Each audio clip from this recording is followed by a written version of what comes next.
Hello everybody and welcome back to the continual build of the Falcon. I don't know about you chaps, but I'm getting to the stage now where my workspace, the dining room table, is getting so bad that every time I put something down I don't know where I've put it.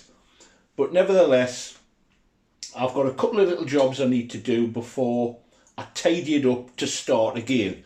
And that one I'm busy with at the moment is installing the push rods or put the tubing for the control surfaces.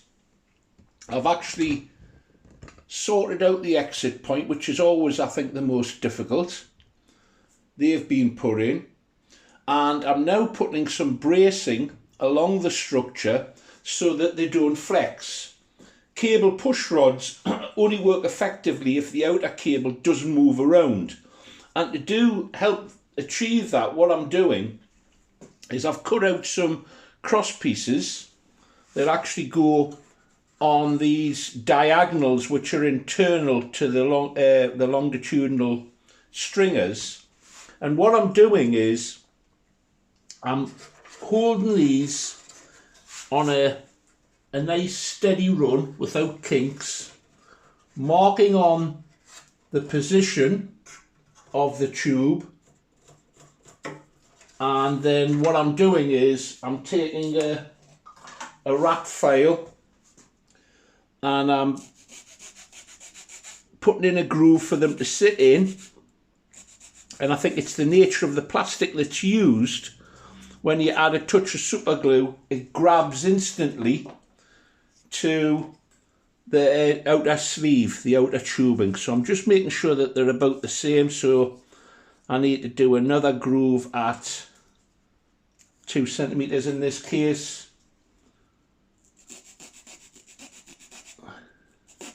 I put the groove in like that. Actually, the rough surface helps the CA grab.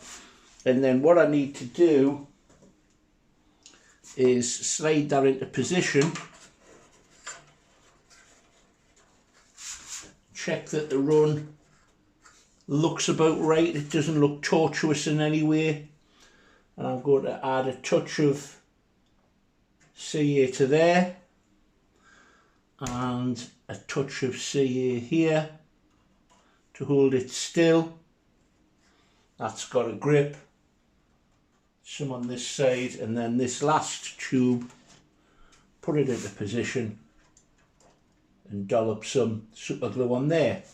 Now, although I haven't finalised the position of all the components that go inside, I know that it's going to be tail heavy, so I will make up a tray for the servos,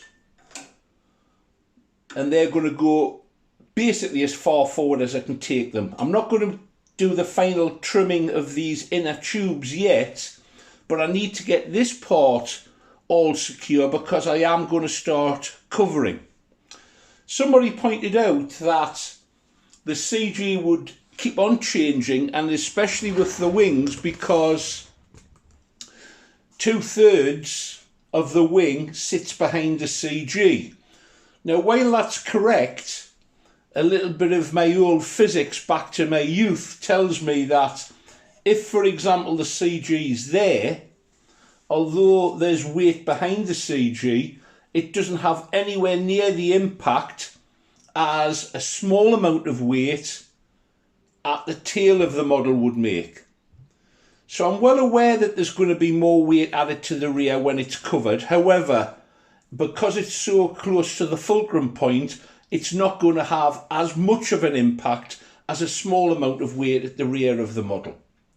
So once this final piece is glued in here, I'm confident that all the tubing rear of the CG is secure.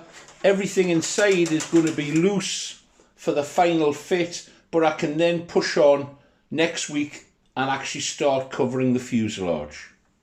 Thanks for watching.